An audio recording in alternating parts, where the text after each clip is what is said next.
glory to God, our light and our life.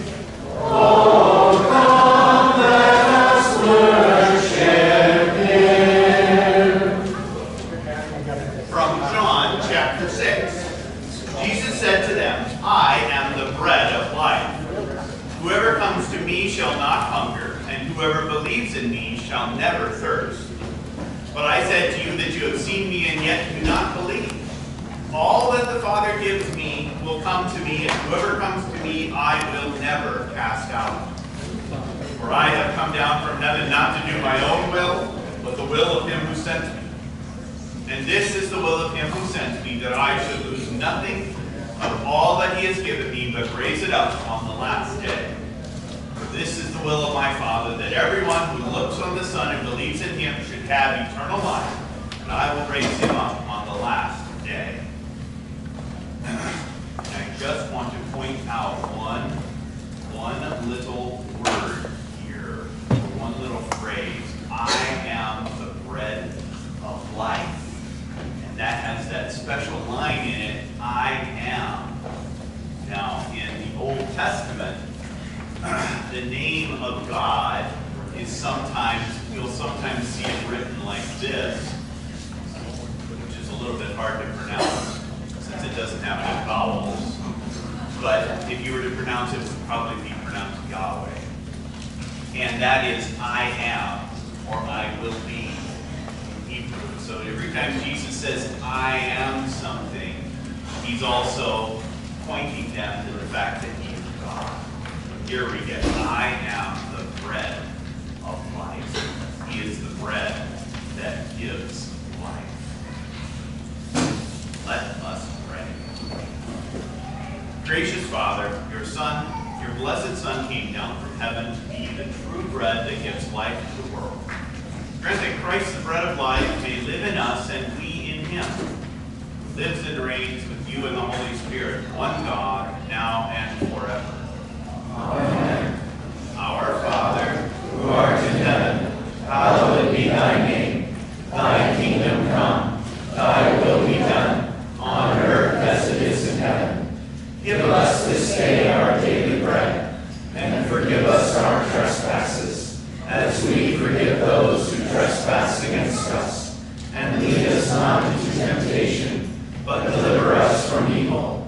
For thine is the kingdom, and the power, and the glory, forever and ever. Amen. let us bless the Lord.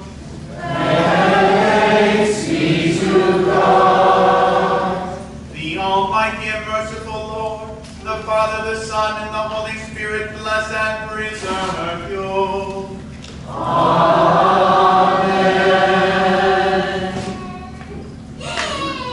Yay!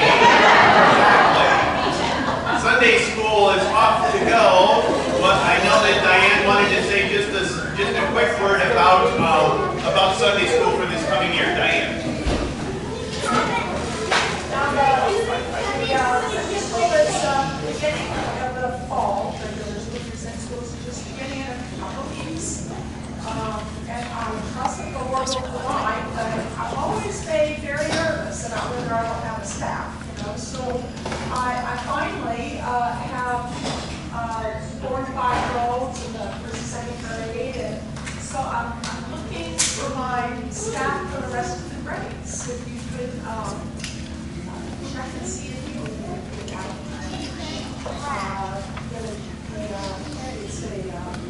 develop. You mean this sign-up sheet right here? Yeah. That's the one. This is how you sign up. You take a pen. And so sign up very soon because we're trying to make arrangements for having a meeting with the teachers. So we must have the teachers. If you would please.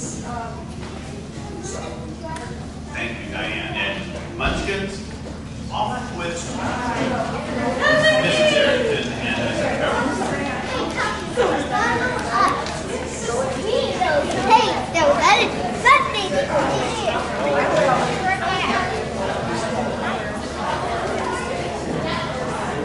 Hey, guess where I'm going to be this week?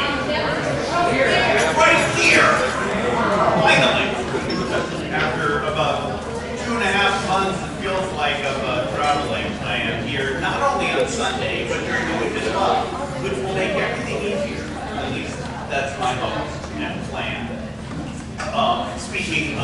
week. Wednesday, we have our midweek service at noon, followed by a light luncheon afterwards. Thursday, we have a table talk at Jersey's.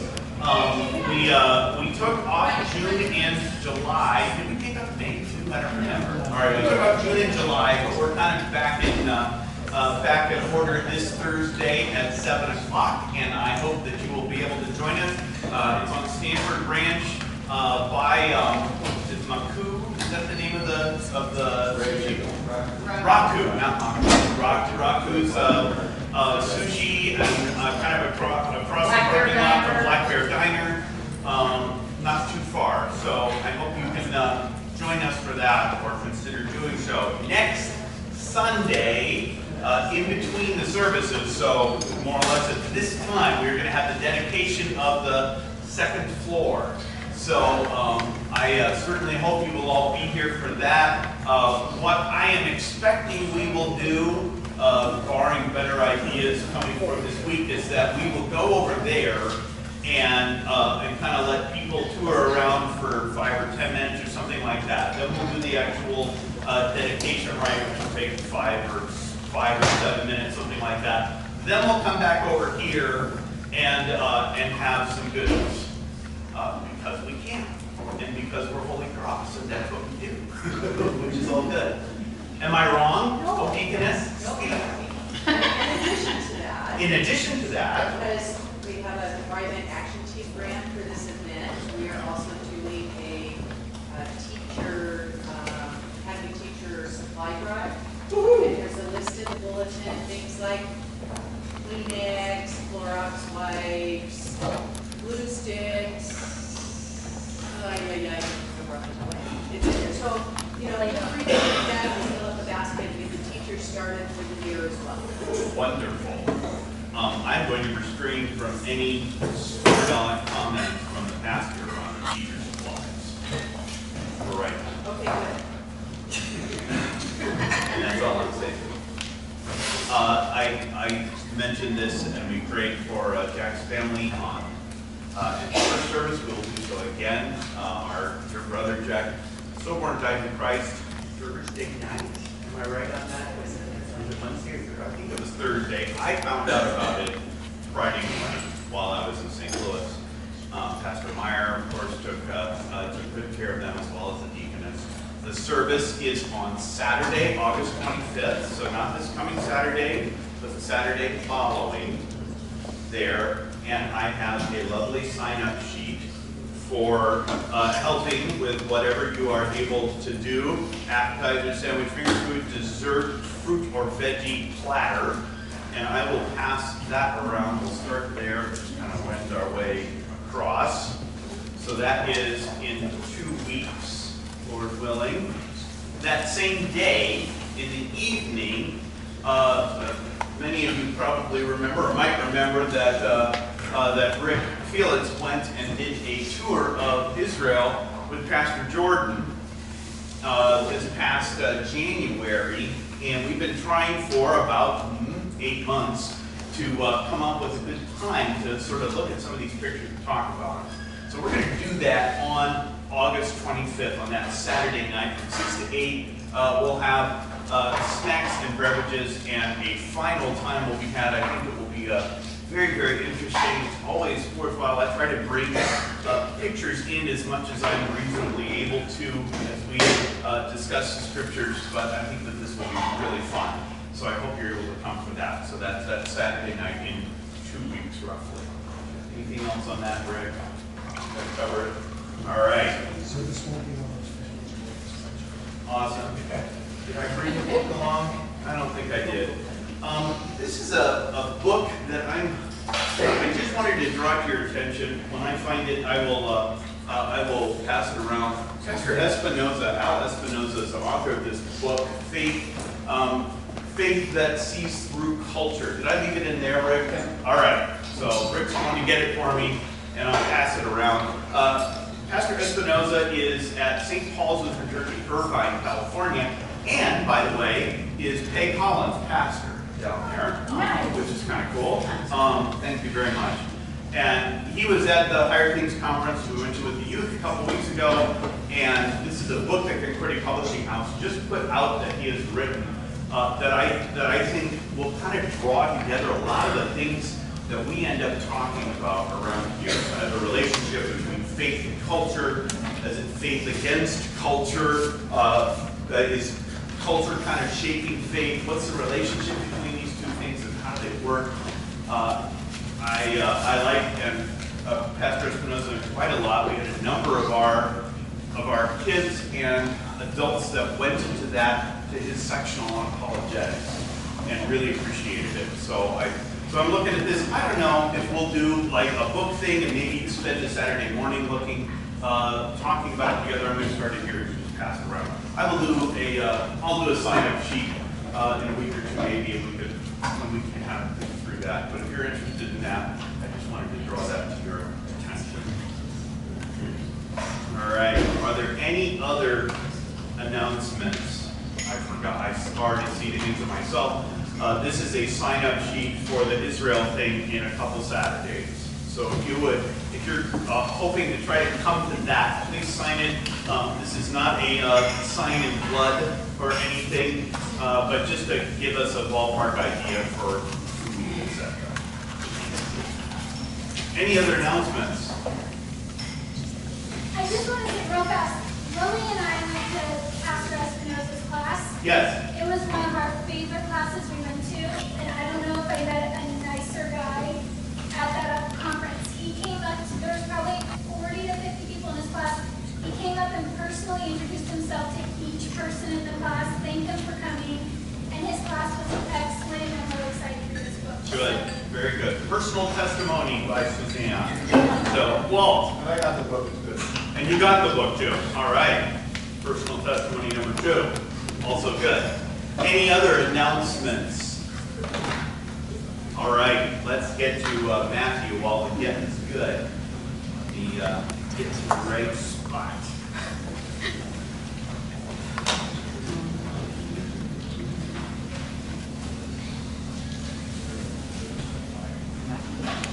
All right.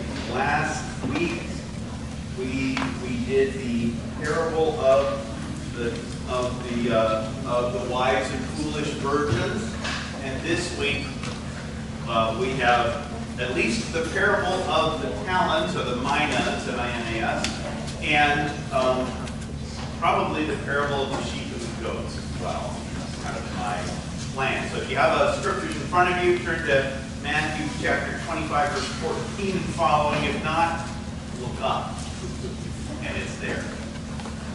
For it, that is the kingdom of God, for it will be like a man going on a journey, called his servants and entrusted to them his property.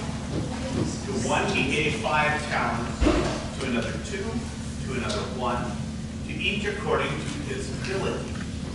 Then he went away. He who had received the 5 talents went at once and traded with them, and he made 5 talents more. So also he who had the 2 talents made 2 talents more. But he who had received the 1 talent went and dug in the ground and hid his master's money. Now after a long time, the master of those servants came and settled accounts with them. And he who had received the 5 talents came forward, bringing 5 talents more, saying, Master, you delivered to me 5 talents. Here I have made 5 talents more. His master said to him, Well done, good and faithful servant. You have been faithful over a little. I will set you over much. Enter into the joy of your master. And he also, who had 2 talents, came forward, saying, Master, you delivered to me 2 talents. Here I have made 2 talents more. His master said to him, Well done, good and faithful servant. You have been faithful over a little. I will set you over much. Enter into the joy of your master. He also, who had received the 1 talent, came forward, saying, Master, I knew you to be a hard man, reaping where you did not sow, and gathering where you scattered no seed. So I was afraid, and I went and hid your talent in the ground. Here you have what is yours. But his master answered him, You wicked and slothful servant. You knew that I reap where I have not sown, and gather where I scattered no seed. Then you ought to have invested my money with the bankers, and at my coming I should have received what was my own with interest. So take the talent from him and give it to him who has the 10 talents. For to everyone who has more will more be given, and he will have an abundance. But from the one who has not, even what he has will be taken away.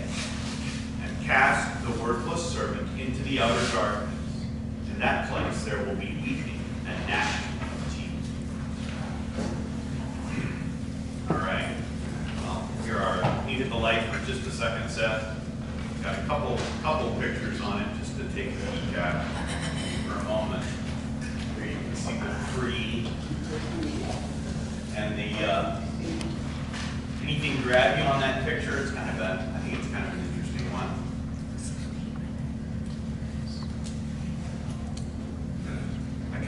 I kind of like his look on his face. It kind of shows the fear, and you kind of get the sense that he buried it and just dug it up there. And you've got a very sort of look on the master's face, I'd say. Here's another one. Yeah, that one obviously is a little more Reformation era, I'd say. There are some things that I can't quite make out in that picture. I mean, you certainly get the counting, the 3 servants. I can't tell what's going on behind here, though. They're being pushed outside. Maybe being cast into the outer darkness or something. This is the king of the master. You can tell from the crown up there. Yeah. Stained glass window.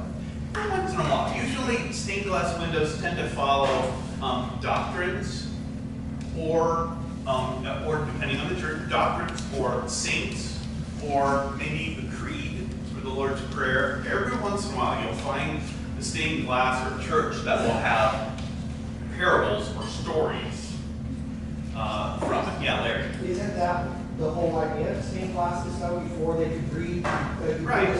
Put the story up. Right, absolutely. And so I'm always kind of drawn to images that point to a narrative or story more than a doctrine. I mean, obviously this is fine too, but anyway, I thought that interesting. There's another one. And you can see at the bottom, well, good and faithful servant.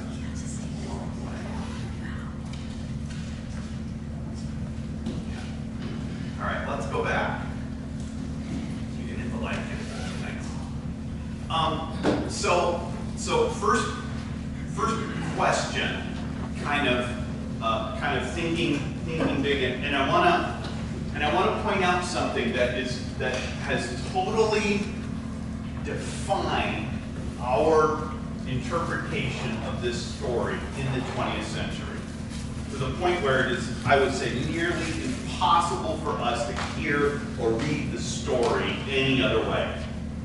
And that is the word talent. Because the word talent for us means what? Skill, or maybe ability, or something like that. America's got talent, etc.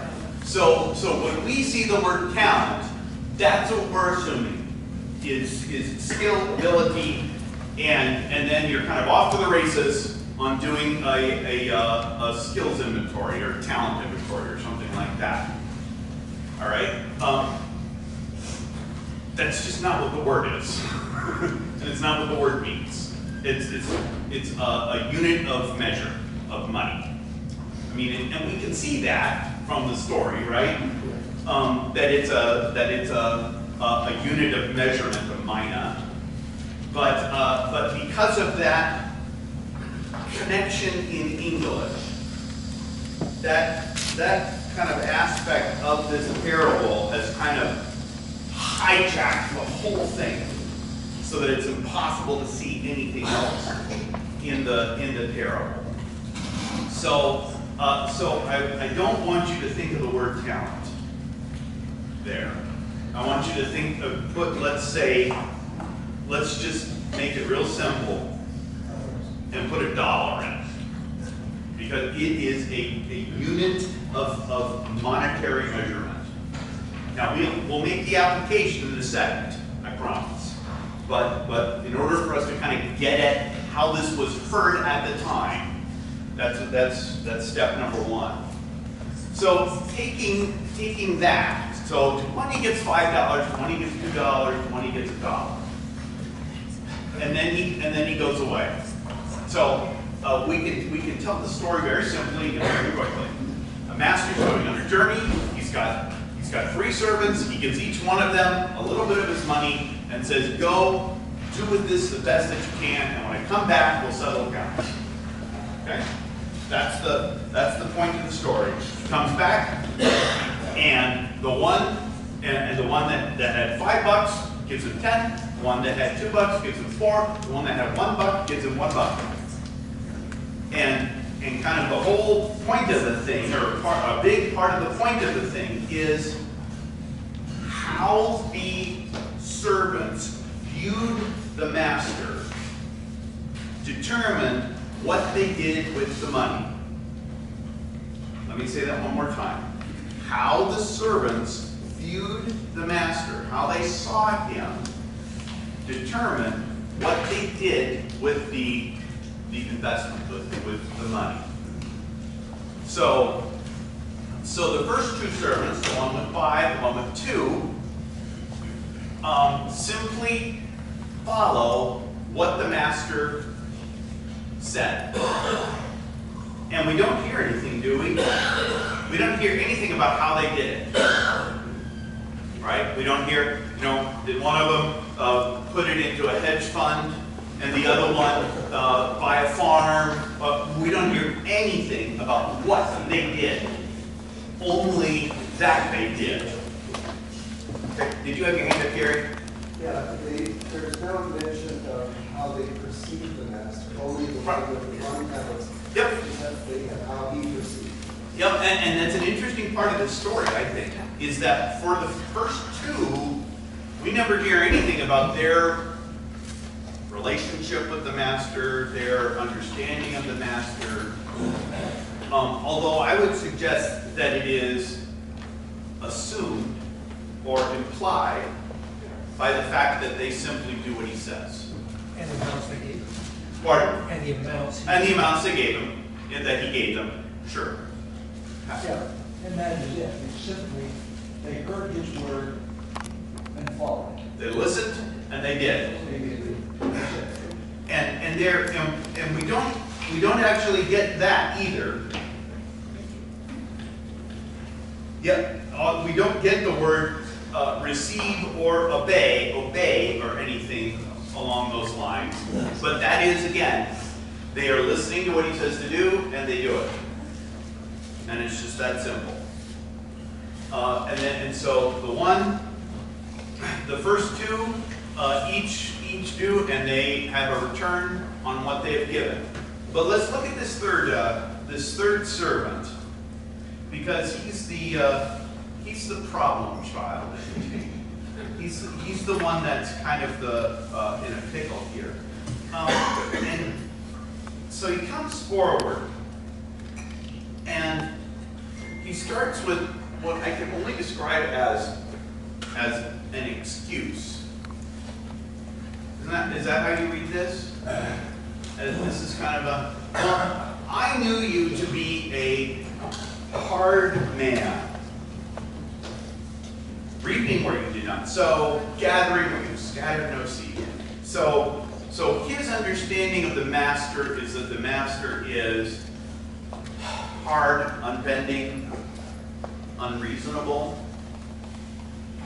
something along I think all of that is at least implied behind hard, and certainly once we get his description, that in his mind the master's expectation goes way beyond what is reasonable or even possible. Reaping where you did not sow. I'm no expert, but it usually doesn't work that way, right? There. That's the part I was looking at. Reaping where you did not, gathering where you scattered some seed. sounds like venture capitalist. That's why I say. It's like, he takes advantage of the people that do the work. Right, and so this is all about this servant's perception of the master. Okay? That's sort of the point here. It says the kingdom of heaven is like this. I mean, you got to start with this. God's kingdom works like this. The master goes away and gives a certain amount to this person, this person, this person. They don't receive the same amount. They don't return the same amount. And I also might point out that he doesn't actually give them any, what does he say? What they're supposed to do. They're entrusted with this property, and he gives it. One he gives 5, another 2, another 1, each according to his ability. That's where we get the skill talk, right? And so there is a recognition that the one is capable of more than the other. Pastor. A dear doctor that we all know once said this parable is a comment on the third commandment. On what? The third commandment. Yes. Because how do we keep the third commandment? One, we hear the word. But it's not just the hearer who keeps it. It's the one who hears and believes. But it's not just the hearer and believer. It's the one who does what he hears and what he believes. Those that heard and meant. So you might Justified, and the third attempts to self-justify. Right. Yeah, and that's sort of interesting, isn't it? If you look at servant number 3 here, what he does is, as Pastor Meyer said, tries to justify his fear, his lack of work, His lack of believing. his lack of believing the word of the master, because the master did entrust it to him. He didn't entrust it to him to bury it. He didn't entrust it to him in order to leave it alone, but entrusted it to him to actually be used. That something is going to be done with this along the way. Gary. So his description of the master is his own perception, it's not reality. Yeah, I mean, and the way that I would put that is this is an interesting little exercise in law and gospel. In that because he does not trust the master, he does not believe that the master actually wants him to work this money. Then in the same way, he does not trust that anything good is going to come from it. Just sort of an interesting idea. One of the budgeting kind of things that I study and read about always talks about it's important to think about your money as working. That what is your money doing? Is it doing what you want it to do? And think of your money almost like an employee. That is your money actually doing what you want it to do? And if it's not, what needs to change so that your money is doing what you want it to do? It's kind of an interesting idea. Dennis. I had the catechism pop in my head when we were looking at this. The first 2 servants fear and love God. Yeah. And so the response is in love. Yes. They want to do for the master because the master does for them. And the third one just fears. Yes. He just lives in fear. He doesn't really admire the master. He doesn't love the master. He doesn't listen to the He master. doesn't want to really listen to the master. He just is afraid of him. Yeah, I mean, and you think about that with our description of all of the 10 Commandments. We should fear, love, and trust in God above all things. We should fear and love God so that we do not despise preaching in His Word, hold it sacred and gladly hear and learn it. That there is always in our relationship to God both fear and love. More love than fear, but both fear and love. We've talked about this on more than one occasion, that if you talk about the relationship between a child and a parent, there is fear and love. But that, just like when you're disciplining a child, you don't want the disciplining the child to be kind of the final word, or let's say the defining understanding. I don't want my child to think of me as the me, because that's simply abuse, and that's not actually discipline or parenting. But that relationship is one of fear and love. We're not good at balance, or at paradox or tension in our culture. We want it to be all or nothing. And so the notion of it being both is really, I think, a tension for us in our world today, which is why this comes out so weird in raising children. That, of course, that's not even a rabbit trail. That's like a goose trail or something like that. Goose make trails, right? Sure, they make trails. Dave says they make trails. Huge trails with lots of wide space, about 6 feet off the ground. So the one goes and trades with them. So we do get a little hint of what he does. The other simply made 2 talents more, trading something else. Text doesn't say, it doesn't matter. And then we get this description. Well done, well done. You have been faithful over a little. Enter, I will set you over much. And then we get that same description to both. So this is an interesting answer the master has to his wicked and slothful servant. We'll get to you a second, Larry. You wicked and slothful servant, you knew that I reap where I have not sown and gather where I scattered no seed. So if that's kind of how you looked at me, why didn't you put it with the bankers? Because then at least you would have gotten something and there wouldn't have been any risk, or not much risk, at least. So the master kind of reveals to the servant, and therefore to us, that it's not simply that the servant feared him, although that's definitely there, but it's that the servant did not have the master's interests at heart at all. He doesn't care or isn't interested in what the master asked of him. That's not on his kind of radar along the way, so he simply hides it. I mean, we get lots of interesting things in Matthew. We're also getting this in our Gospels right now about Jesus not doing his own will, but doing the will of his Father. All of this kind of thing. So we always have to ask, well, what is God's will?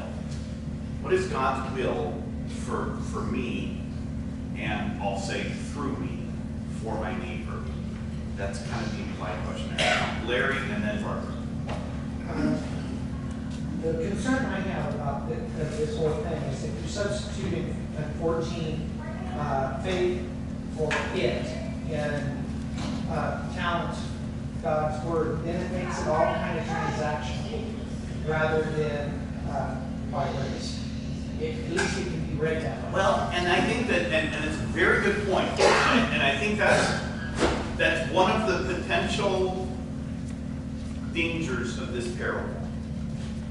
Is that we have to get at what is the point of the parable, and not take the text beyond what the point of the parable is.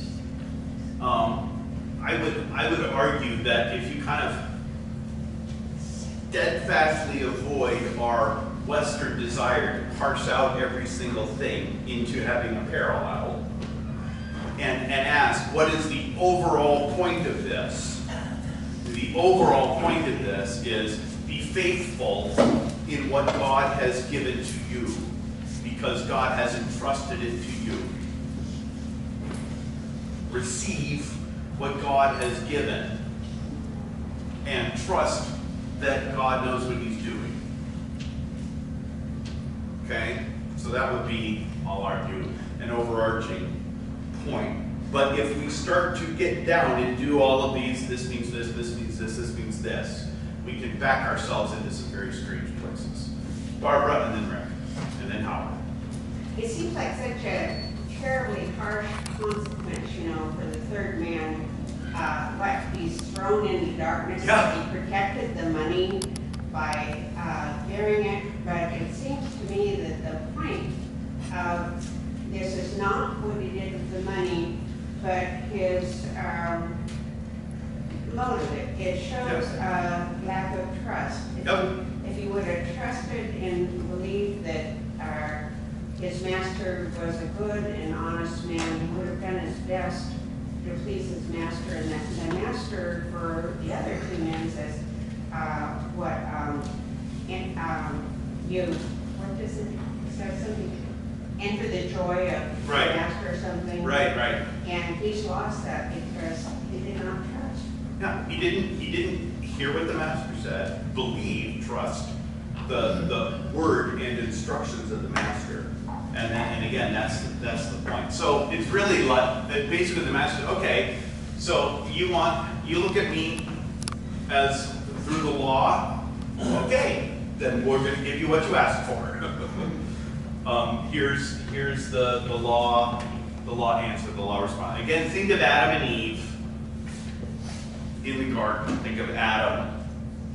I hid from you. This is kind of the picture there of lack of faith meant hiding and fear. All right.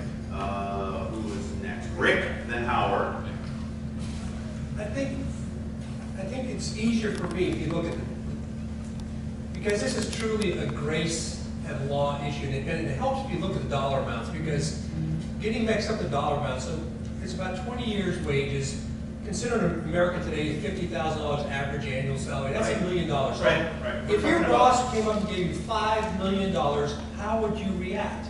Because it talks, you have to have faith that your boss wants you to take some risks. Right there, you have to have that faith that, versus the last guy, he had $1 million, he's scared to death. It's all law to him. He sees no grace whatsoever. Right. So it really is a law. Yeah, it's interesting. Now, if I had been all right, don't take this wrong. If I were Jesus, and I were to give this parable, what I would have wanted was there to be one more guy that was given 10 talents and then completely screwed up and gave him 4 back. And Jesus to say, well, I'm glad you tried. That's what I wish. But as you well know, I'm not Jesus, and I don't get to pick what the text says. So got lots of interesting stuff. Howard. I think we have to realize that the outstanding thing about this is that there are absolutely no instructions given there. Yeah. He doesn't say anything about what they are to do. Now, what that means is he go all the way through the story, and he said, I knew you to be a hard man, and he was just telling the truth. Sure. But the thing that tripped him up was his own words, I was afraid. Right. Okay, so now, how do you get afraid? Anytime you rely on good work, you're always afraid, did I do enough? Did I do enough? Did I do it right? Yep. And look at what happens if you bring works instead of gifts.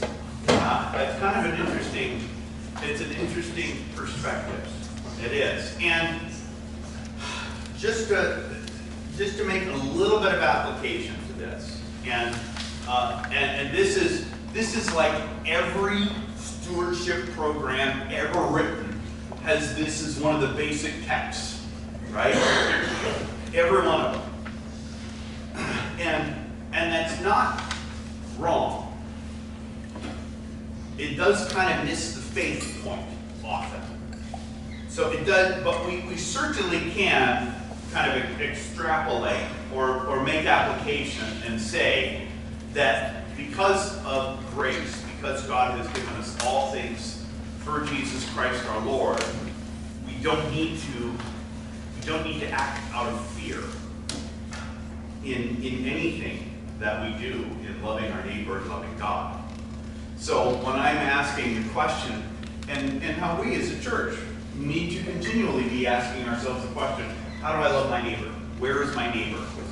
Who is my neighbor? You know, the rich young lawyer's question. What does it mean to be in the Rockland community and care for the people around me? We don't have to ask those questions in fear. Like if we mess it up, that we've missed our chance and God's going to cast us into hell. Oh, that's not how this works. The kingdom of God is the kingdom of grace and mercy. It's not the kingdom of do it once, and if you screw up, you're done. That's not God's kingdom. And so when we ask those questions, we can look at them from the perspective of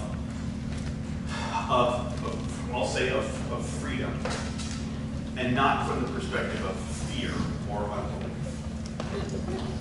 There's my mini sermon. Yeah, I was just thinking that the master sort of set him right, because he said those things about the master, but even if he had believed those things, he would have done differently. You know, had he appeared and known that the master was a hard man, he would have buried him, right? Like the master says, you said these things about me, right? And then this is what you did. So like, right. He sort of betrayed his own, you know, what he said about the master. I Yeah, didn't even believe that. And there is there's at least a strong hint of sort of a disconnect between what the wicked servant said and what would have actually made sense. This is what the master's holding up. If you had actually believed these things, you would have put it in the bank and then have gotten at least something along the way. Seth? I also want that fourth man who screws everything up. Yeah.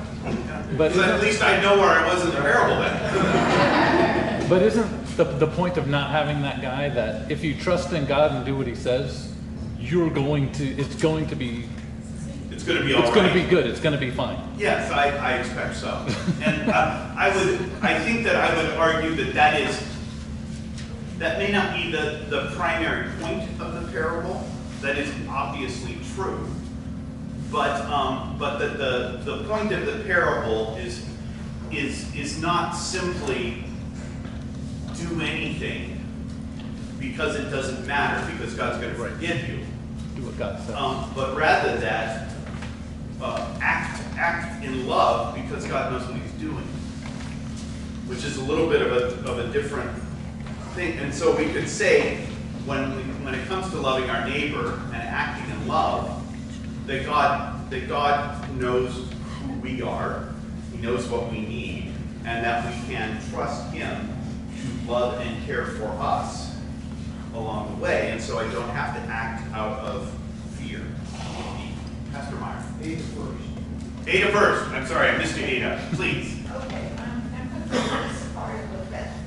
We've established that the master is God, right? Yes, certainly. So, and he's the only one that can cast someone into outer darkness. Right. But up there it says, you knew I would reap where I've not sown and gather where I scattered no seed. I can't get that because he's always seeking us out. Sure, and we hear that in the gospel this morning. You know, that anyone who comes to me and I will in no wise cast out. Right?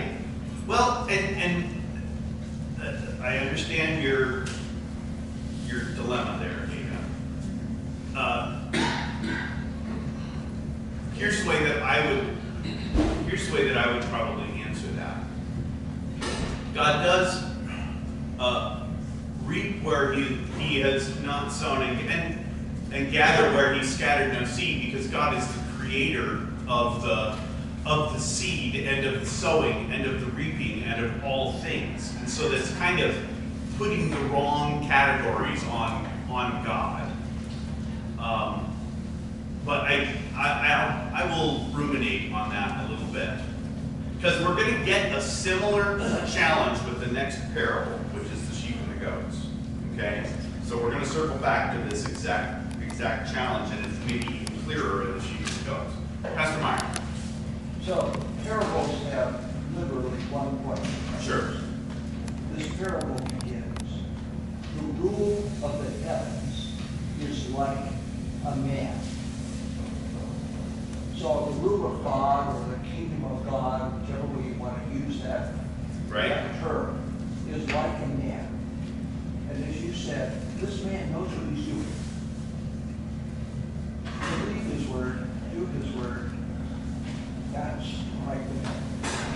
But yes, don't believe his word, don't do his word.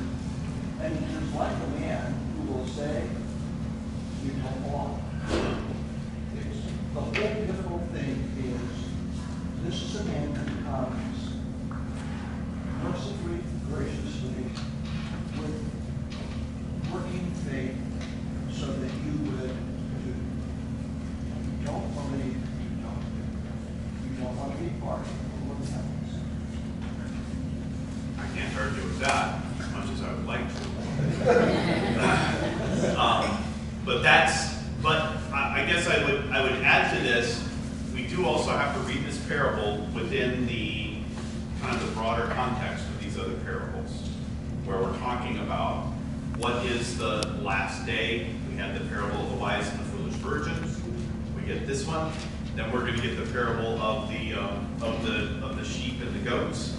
And so all of these are kind of are parables, stories of the kingdom of God, and kind of where do they work, and how. And another question that we could ask is, how does this parable turn what we by nature might think on its ear?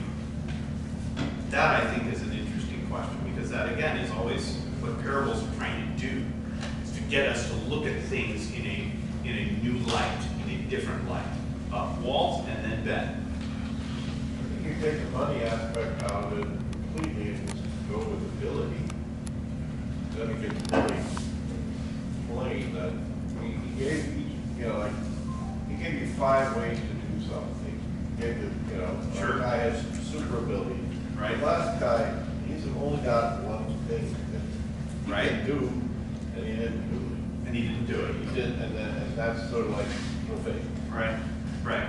Well, and to follow that line, and I am a little hesitant to go down that line, but we'll at least go down the path a little ways.